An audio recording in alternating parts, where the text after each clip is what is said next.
Greetings and welcome to another Lessons with Odin. Today I'm going to kind of revisit the Peyote bezel for rivolis that I did a while back. I'll leave a link to the original video where I basically used 2 threads in order to complete the piece. And this one isn't necessarily a new technique, it's more of a new way of thinking about it.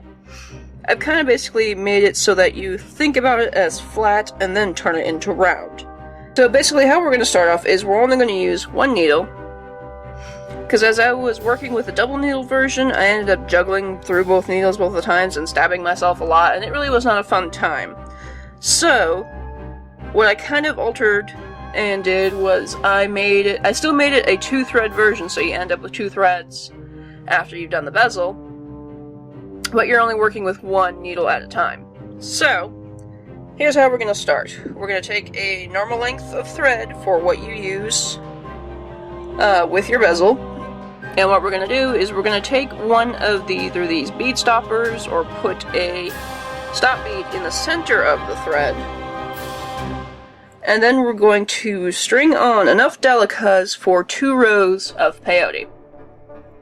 For example, I have a 14mm rivoli here, and that usually takes me 18 beads for 1 row. So I'm going to thread on 36 beads. And I'm going to fast forward so you don't watch me thread on 36 beads, because that's obnoxious.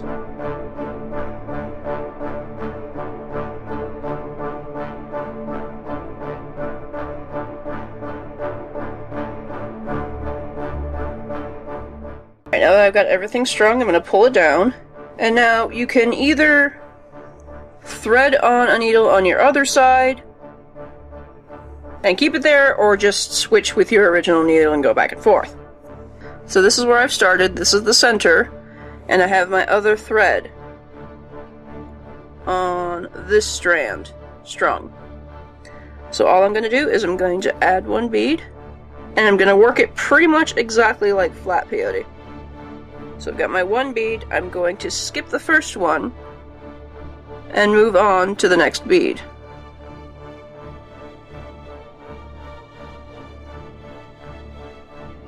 I'm not going to pull it very tight because I still want this thread to get trapped in the bead stop. But as you can kind of see, we have our first peyote stitch done. We have 1 bead on each thread and trapped in by a bead in the center. We're going to do that again, add on 1 bead. 1 bead. Skip over the next bead and go through the one after that.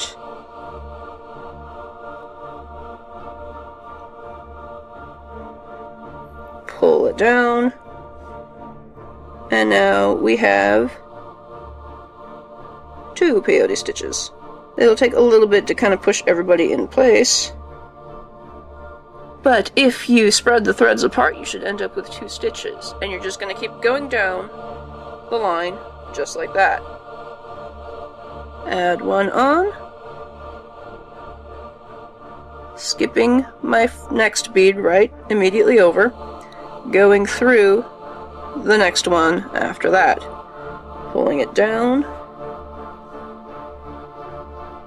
and I end up with 3 stitches.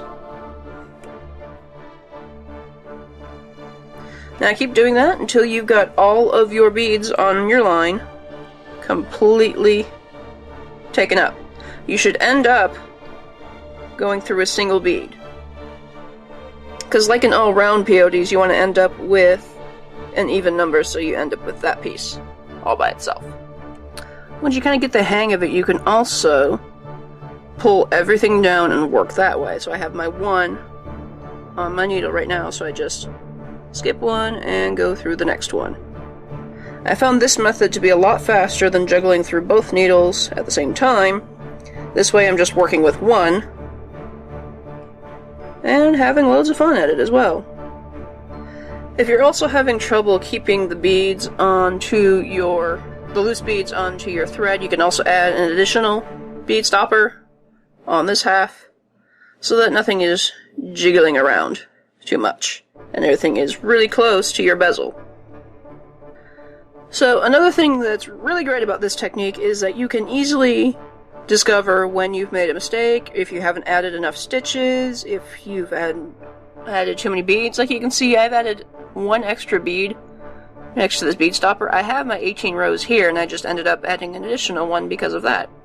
So all I have to do is take it off, and we're good.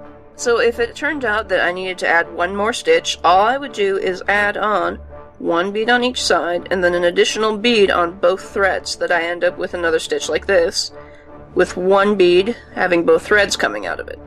And that's it. But since I have all my 18 here, all I'm going to do is take off my bead stopper and pull down all the stitches so that the end is flush with the threads. Like that. And now I'm ready to join this together in a ring, just like the way I showed you in the double needle method. Both threads are coming out of the single bead on one side, so I'm going to take the right thread and put it through the right bead in the back, pull it most of the way, and I'm going to take the other thread and put it through the left bead on that same column. Pull that, pull them both tight, and you will end up with a ring. Now, before you do any more of your work, you're going to have to reinforce by passing through all these beads again to secure this. See how this gap kind of pops open? You're going to have to secure that in place. But after that, you are ready to continue. You have threads on both sides so that you can add your size 15 row on both sides, and have fun with your embellishments. So that's about it for this tip on peyote bezels. What did you guys think about it? I'm definitely not a fan of peyote bezels, but they're so pretty, so I end up doing them forever and ever. And I think that'll do it for this edition of Lessons with Odin. Let me know what you think in the comments down below, and if there is anything that I should be trying out right now, feel free to leave me a comment down below, and I will see you next time.